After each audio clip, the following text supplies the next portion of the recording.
Dans l'épître de Paul aux Éphésiens au chapitre 4, du verset 11 à 13, l'apôtre Paul dira « Et il a donné les uns comme apôtres, les autres comme prophètes, les autres comme évangélistes, les autres comme pasteurs et docteurs pour le perfectionnement des saints, en vue de l'œuvre du ministère et de l'édification du corps de Christ. » Alléluia.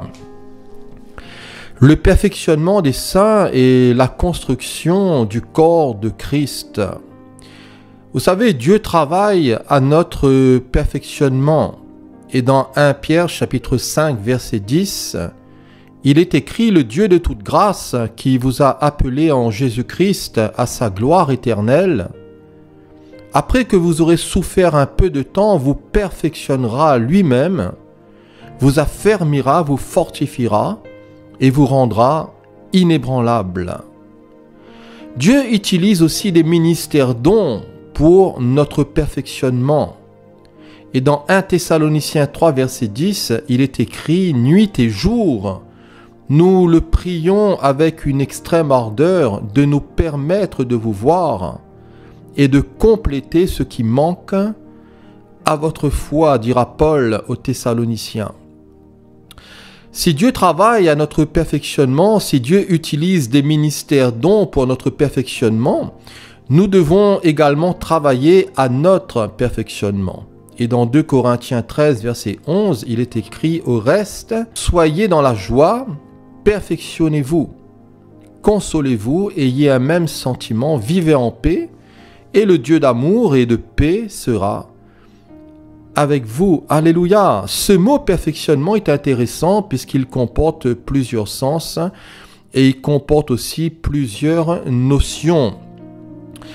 Une de ces notions consiste à redresser. Dans Galates 6, verset 1, il est dit « Frères, si un homme vient être surpris en faute, vous qui êtes spirituels, redressez-le avec un esprit de douceur. Néanmoins, prends garde à toi-même de peur que tu ne sois aussi tenté. » Dans ce mot perfectionnement, il y a cette notion aussi de raccommoder ce qui a été abîmé, de réparer, selon Matthieu 4, verset 21. Ce mot aussi nous parle d'équiper, de mettre en ordre, d'arranger. Moralement, cela consiste à renforcer, à perfectionner, à compléter. C'est-à-dire de faire de quelqu'un ce qu'il doit être. Généralement traduit aussi par rendre capable, selon Hébreux 13, verset 21. Que le Dieu de paix vous rende capable de toute bonne œuvre pour l'accomplissement de sa volonté. Rendre capable, uni aussi également, selon 1 Corinthiens 1, verset 10, et être accompli, dans 2 Timothée 3, 17, afin que l'homme de Dieu soit accompli et propre à toute bonne œuvre. Alors vous voyez ce mot perfectionnement dans ces sens, voyez-vous, nous emmène sur beaucoup d'autres passages et nous emmène, voyez-vous, sur beaucoup de termes qui sont instructifs. Faire de quelqu'un ce qu'il doit être. Dans Luc 6, verset 40, il est dit que le disciple n'est pas plus que le maître. Mais tout disciple accompli sera comme son maître. Tout disciple accompli sera comme son maître. La version Semeur nous dit que le disciple n'est pas plus grand que son maître. Mais tout disciple bien formé sera comme son maître. La version Martin nous dit que tout disciple accompli sera rendu conforme à son maître. Un disciple bien formé, un disciple qui sera rendu conforme à son maître. Et nous savons que le but, voyez-vous, c'est toujours la stature parfaite de Christ. Le but du Seigneur, c'est que nous puissions toujours grandir, croître en maturité. Et cela est valable au niveau individuel, mais aussi au niveau collectif pour son peuple. Donc tout disciple accompli sera rendu conforme à son maître. Le disciple. Ici, nous est parlé de disciple. Ce mot disciple signifie un étudiant, un élève, un disciple. Et vous savez, quand nous discutons avec les gens, il peut arriver que les personnes nous posent cette question, mais qui êtes-vous? Alors, quand on leur dit qu'on est disciple de Christ, ils sont un peu étonnés parce que pour eux, voyez-vous, pour certains, eux, ils vont vous dire « je suis témoin de Jéhovah » ou « je suis catholique » ou « je suis de tel milieu ou de tel bord ». Mais quand vous leur dites que vous êtes disciple de Christ, voyez-vous, ils n'ont pas l'habitude d'entendre cela. Ou s'ils vous posent la question, par exemple, pour qui travaillez-vous? Alors, on leur dit qu'on travaille pour le Seigneur. Hein? On travaille pour le Christ, pour le Seigneur. Et là aussi, ils ont du mal à comprendre. Parce que pour eux, pour travailler, il faut travailler avant tout pour un système, pour une organisation, pour une association. Et voyez-vous, pour eux, c'est compliqué de dire qu'on est disciple de Christ et qu'on travaille pour le Christ. Voilà, qu'on travaille pour le Seigneur Jésus. Alors un disciple, c'est un étudiant, c'est un élève, c'est un disciple. Et vous savez, on est à l'école du Seigneur Jésus.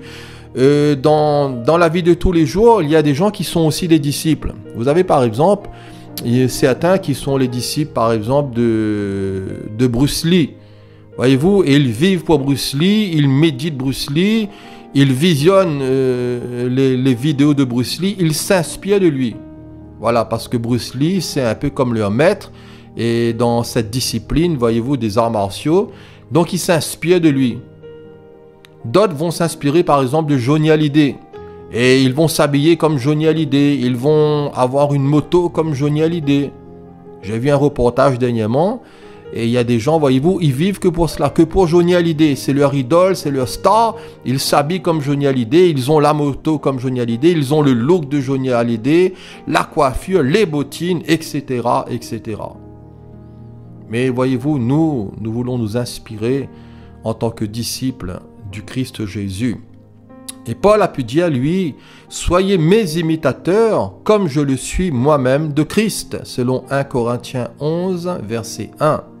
Aux Thessaloniciens, il leur dira, « Et vous-même, vous avez été mes imitateurs et ceux du Seigneur, en recevant la parole au milieu de beaucoup de tribulations avec la joie du Saint-Esprit. » L'auteur de l'Épître aux Hébreux dira, « En sorte que vous ne vous relâchiez point, et que vous imitiez ceux qui par la foi et la persévérance héritent des promesses. » Et dans Hébreux chapitre 11, il est fait allusion à toute cette galerie des héros de la foi, des témoins de la foi. Et nous avons l'exemple d'Hénoch. Et la Bible nous dit que Hénoch, il fut enlevé, et avant son enlèvement, il avait reçu le témoignage qu'il était agréable à Dieu. Il était agréable à Dieu, et sans la foi, voyez-vous, il est impossible de lui être agréable. Et la Bible dit même que mon juste vivra par sa foi. Et par notre foi, nous pouvons offrir à Dieu nos corps comme un sacrifice vivant, saint et agréable à Dieu. Ce qui sera de votre part, dira l'apôtre, un culte raisonnable par la foi. Par la foi, n'oublions pas aussi, nous dit la Bible, la bienfaisance et la libéralité, car c'est à de tels sacrifices que Dieu prend plaisir. Et voyez-vous, la bienfaisance et la libéralité, cela est quelque chose qui est agréable au Seigneur. C'est la foi et les œuvres. Concernant les principes de conviction et les principes de tolérance en Romains chapitre 14, il est dit que celui qui sert Christ de cette manière est agréable à Dieu et approuvé des hommes. Ainsi du reste, nous dit la Bible, examinez ce qui est agréable au Seigneur et ne prenez point part aux œuvres infructueuses des ténèbres, mais plutôt condamnez-les. Face à la perspective de l'éternité, Paul dira, lui, c'est pour cela que nous nous efforçons de lui être agréable, soit que nous demeurions dans ce corps, ou soit que nous le quittions. S'efforcer, c'est mettre son honneur à. Ce qui nous renvoie à 1 Thessaloniciens 4, verset 11, où il est dit, mettez votre honneur à vivre tranquille, à vous occuper de vos propres affaires, à travailler de vos mains, en sorte, dira l'apôtre, de se conduire honnêtement envers ceux du dehors, et que vous n'ayez besoin de personne.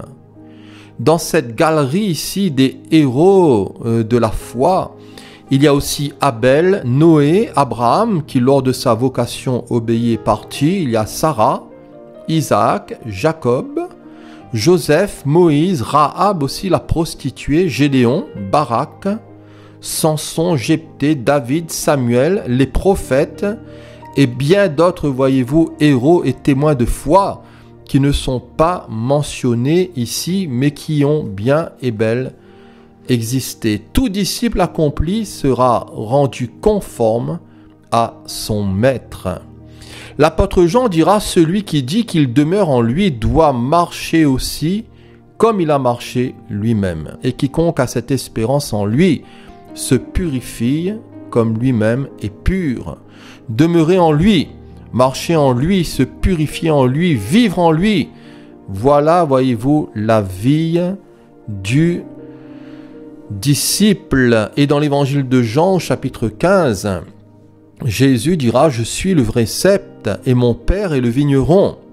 Et tout sarment qui est en moi et qui ne porte pas de fruit, il le retranche. Et tout sarment qui porte du fruit, il l'émonde, afin qu'il porte encore plus de fruits. Jésus dira, déjà vous êtes purs à cause de la parole que je vous ai annoncée. Demeurez en moi et je demeurerai en vous. Comme le sarment ne peut de lui-même porter du fruit s'il ne demeure attaché au cep, ainsi vous ne le pouvez non plus si vous ne demeurez en moi. Je suis le cep, vous êtes les sarments. Celui qui demeure en moi et en qui je demeure porte beaucoup de fruits, car sans moi vous ne pouvez rien faire. Si quelqu'un ne demeure pas en moi, il est jeté dehors comme le sarment et il sèche. Puis on ramasse les sarments, on les jette au feu et ils brûlent. Si vous demeurez en moi, dira Jésus, et que mes paroles demeurent en vous, demandez ce que vous voudrez et cela vous sera accordé. Si vous portez beaucoup de fruits, c'est ainsi que mon Père sera glorifié et que vous serez quoi ? Et que vous serez mes disciples. Dans le processus ici de développement de la vie du disciple, il y a ce principe de fructuation, c'est-à-dire ce qui procure un grand profit. Nous avons l'exemple d'une opération fructueuse, c'est-à-dire qui procure un avantage. Porter du fruit ou ne pas porter du fruit. Quel est ce fruit ? Ce fruit en grec c'est karpos, qui signifie le fruit des arbres ou des champs, qui signifie le fruit des reins. Et les fruits de ces reins, c'est-à-dire de sa progéniture, sa descendance, sa postérité, cela signifie aussi le résultat d'un travail ou d'une action. Ce mot fruit, karpos, signifie aussi récolter le fruit, moissonner la récolte dans la vie éternelle pour ceux qui auront travaillé leur âme pour cette récolte. Jésus a dit travailler, et travailler non pas pour la nourriture qui périt, mais pour celle qui subsiste pour la vie éternelle, et que le Fils de l'homme vous donnera. Alléluia! Le travail de nos âmes, qui est un travail aussi de perfectionnement, qui est un travail de sanctification, qui est un travail d'édification, et qui est un travail, voyez-vous, à la gloire de Dieu. Alléluia! Dans le processus de fructuation, il y a aussi le principe de l'identification, et de l'identification à Christ, à sa nature, à son caractère, à sa vie, à sa volonté, et à la vie de l'Esprit, et aux fruits de l'Esprit. Dans le processus de fructification, il y a la sanctification, il y a l'émondage, verset 2. Tout sarment qui porte du fruit, dira Jésus, il l'émonde. Émonder, c'est élaguer. Voyez-vous, pour éclaircir une vigne, pour que on puisse voir plus clair. Émonder, c'est émonder des pousses aussi inutiles. Et vous savez, dans notre existence, il y a des choses que le Seigneur va supprimer, que le Seigneur va tailler, que le Seigneur va couper, que le Seigneur va enlever. Et il est possible que cela fera mal, et cela fera mal à la chair. Mais voyez-vous, au niveau spirituel, nous allons grandir. Et au niveau spirituel, nous allons progresser. Métaphoriquement, cela signifie aussi supprimer la culpabilité ou expier. Et le Seigneur libère. Le Seigneur nous libère des désirs corrompus. Et le Seigneur nous libère aussi, voyez-vous, de toute forme de mélange. Nous sommes émondés. Et nous sommes émondés par la croix. Dans le processus de fructuation, il y a aussi la purification. Au verset 3, Jésus dira déjà, vous êtes purs à cause de la parole que je vous ai annoncée. Et nous savons que celui qui est baigné n'a besoin que de se laver les pieds. Le Seigneur nous a déjà sauvés. Le Seigneur nous a déjà graciés, justifiés par la foi. Et voyez-vous, nous sommes en lui, nous sommes à lui. Mais dans notre marche, nous pouvons contracter quelques souillures. Et c'est l'image ici du lavage des pieds. Et nous devons aussi, voyez-vous, nous sanctifier. Nous devons purifier notre marche de, voyez-vous, du péché ou de quelque forme d'iniquité qui pourrait s'attacher à nous. Mais, par la grâce de Dieu, nous sommes déjà purs. Nous sommes déjà justifiés et nous sommes déjà, voyez-vous, sanctifiés par la foi. Gloire à Dieu. Dans le processus de fructification, il y a aussi la communion. Jésus dira au verset 4, « Demeurez en moi et je demeurerai en vous. » Demeurer, dans le grec, c'est méno. Méno qui signifie aussi rester, qui signifie loger, persévérer. Alors, il nous faut rester en Christ, il nous faut loger en lui et il nous faut persévérer aussi avec lui et en lui demeurer. Et demeurons dans les choses que nous avons apprises de lui. L'apôtre dira, jeunes gens, vous êtes forts parce que la parole de Dieu qui est Christ demeure en vous et que vous avez vaincu le malin. Alléluia. Dans le processus de fructuation, le Père sera aussi glorifié et le Père est glorifié au verset 8. C'est-à-dire que la gloire de mon Père apparaîtra aux yeux de tous. Et Jésus dira dans l'évangile que votre lumière luise ainsi devant les hommes, afin qu'ils voient quoi? Qu'ils voient vos bonnes œuvres et qu'ils glorifient votre Père qui est dans les cieux. Pour terminer, pour conclure, dans le processus de fructuation, nous démontrons aussi et nous confirmons que nous sommes ses disciples.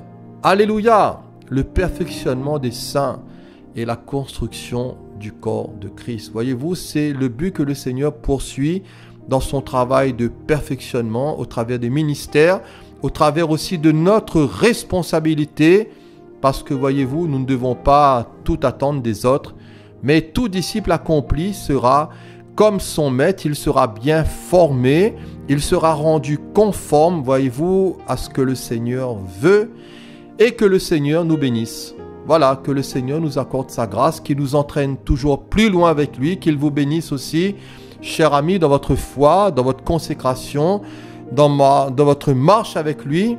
Et comme dira la Bible, travaillons toujours de mieux en mieux à l'œuvre du Seigneur, sachant que notre travail ne sera pas vain dans le Seigneur. Voilà, que le Seigneur Jésus vous bénisse tous abondamment et à la prochaine, Dieu voulant, et merci. Merci encore pour votre écoute.